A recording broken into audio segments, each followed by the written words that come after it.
Unfortunately, fortunately, the crazier I look, the better the insight. So if I come on here looking crazy, I need that to be a signal to you that it's going to be a good video. I'm wearing some is it UV light? No, I think this is blue light blocking glasses that belong to my boyfriend.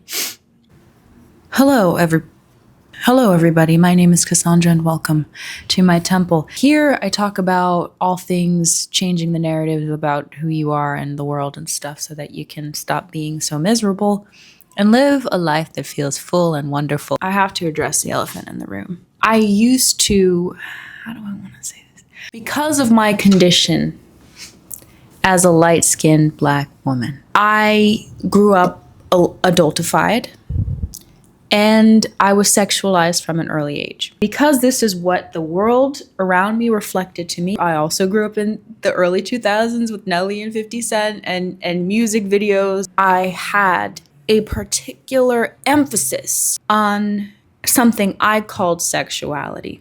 I probably would define it some other way now, but we're going to talk about that a little bit later. Right now, I want to talk about why I don't put as much emphasis on the sexy sexuality stuff. I'm not going to lie, I do kind of feel some FOMO about it because there was a dopamine spike involved in feeling desirable.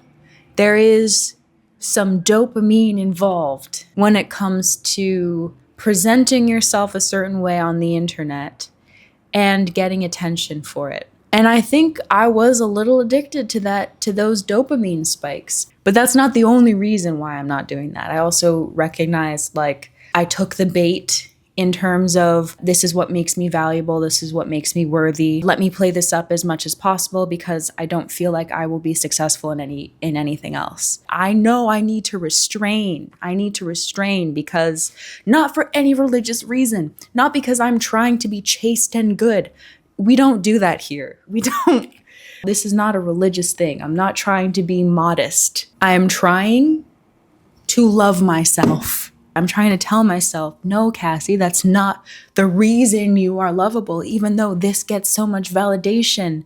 That's not actually what's good for you. It brings to the surface the difference between lust and love. So let's get into this. Love is all the healthy things, antioxidants, micro and macronutrients. Love is what makes you healthy. And then you have lust, and that's your cheese doodles. Those are your brownies, your chocolate chip cookies, sugar cookies, cakes. That's your highly processed foods. Things that make you go, ooh, huh. When you feel that urge to get it, you know it's not good for you, but you feel that, okay? Right? So the lust is the dopamine spikes of the world. And I'm sure what I'm saying is what the religions were trying to say, but I'm saying it in from a non-religious, this is just what I've learned from life. Having gone through periods of time of complete and total obsession with men. What happens when the cold water gets thrown on you and you wake up and you're like, what the fuck was I doing? Been there. Lust. The dopamine spikes. You and I live in a world where things are constantly trying to manipulate our dopamine levels. And it takes a discipline and it takes foresight. It takes a developed prefrontal cortex to be like, oh my gosh, I have a plan in mind. And all of these things that are trying to get my attention, trying to get me to want the dopamine spikes are distractions to the goal. But a lot of us don't even know that we're being manipulated. Maybe some of us have an idea of it, but we don't know how to stop because we are full on addicted. Well, you should read Dopamine Nation.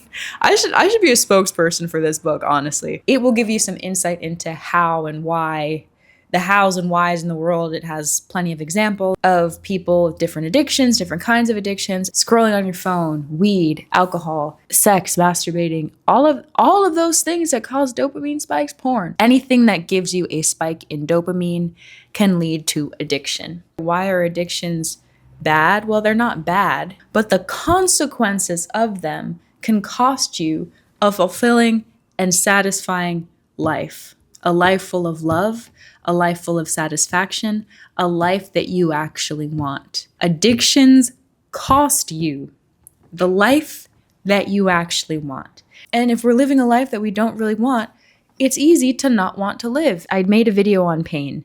I will put it here or maybe in the description box so that you can watch that. The one about emotional pain. Read that book. See how you feel after. Anyways, I was talking about lust and love. When we are experiencing certain chemicals in our brain, we go, it's love. When no, it's not love. It's a spike of dopamine. You want something. And sometimes we can be in fits of lust for a long period of time. It depends on how willing you are to avoid yourself.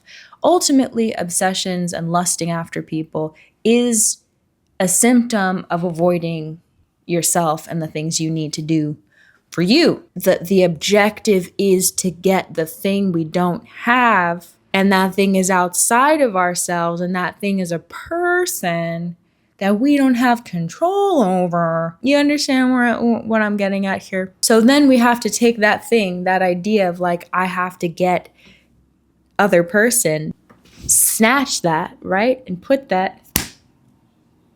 The lust goes away. It goes away. It's not that you lust after yourself or you lust after your dream. It dissipates. It dissipates. This is the thing. Love in action tends to involve work.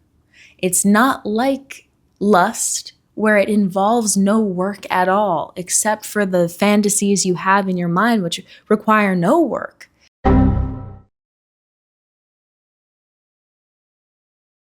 In fact, if you're so busy creating fantasies in your mind about shit, you're not gonna want to work because all you care about is the dopamine. So many of us are tricked, fooled, bamboozled into thinking that high spikes of dopamine will somehow lead to an equal intensity of satisfaction. And it is never the case. And let's say there is that mind-blowing moment. That mind-blowing moment happens, let's say like an orgasm of some sort, the trail off of dopamine is so huge. After that explosion, the trail off is so big, and you feel awful, you feel guilty, you feel ashamed of yourself. This is the thing, because this is why dopamine be hijacking so many people's minds, is that people don't have the foresight to see the dejection, the numbness, the depression, the anxiety that happens beyond the dopamine spike. Does that make sense?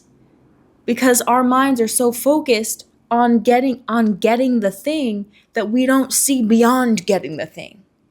And it's that aspect of the future that people have a hard time seeing.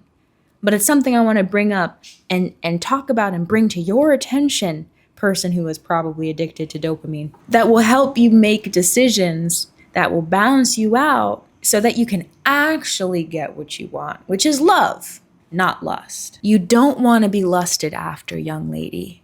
You want to be loved. You don't want to lust. You want to love. And if you are a person who's like, no, I want to lust, pinch your cheeks, keep on living. Fulfillment requires work. When you are so focused on dopamine, you think that work isn't important. You think that doing the everyday boring shit isn't important. Your priorities are fucked. You just want to be in a whirlwind of your own desire. You don't actually want to build something or have an impact or love people or love yourself. What you want to be is high. When you start resisting and inconveniencing yourself and making the choice you know is good for you, love will naturally arise. But you have to resist the temptation for lust, because it will derail your life. Love is within your control. Lust is the fever of feeling out of control, the high of feeling like there is some power, there is an intensity that can take over. People are addicted to that feeling, addicted to the feeling of maybe losing control, having something so intense that you might just lose control, right? No, this is what you have to understand. You've allowed your brain to be hijacked by an intense feeling that has consequences that you will not like. There is a hell after the dopamine spike that you cannot fathom because your brain has been hijacked to want the dopamine so much. I hope I'm making sense to you. Listen, some people will take the bait and will just jump right off that cliff of dopamine and be there their entire lives. They will have an empty, unfulfilling life. Some people just want to make that choice. But once you've done that shit over and over and over and over again, you realize, wait a second. Hold on. If I do this, there is a hell waiting for me after. There is a hell waiting for me later. And this is like human evolution in real time. I need you to understand this is our species evolving in real time. When you're like, oh yeah, future consequences. You are evolving your genetic lineup. You are evolving. I hope that paints a good picture of lust and love and what dopamine has to do with it. Prefrontal cortex, activate. Okay, that's all I have to say for now. I'll see you in the next video. Bye.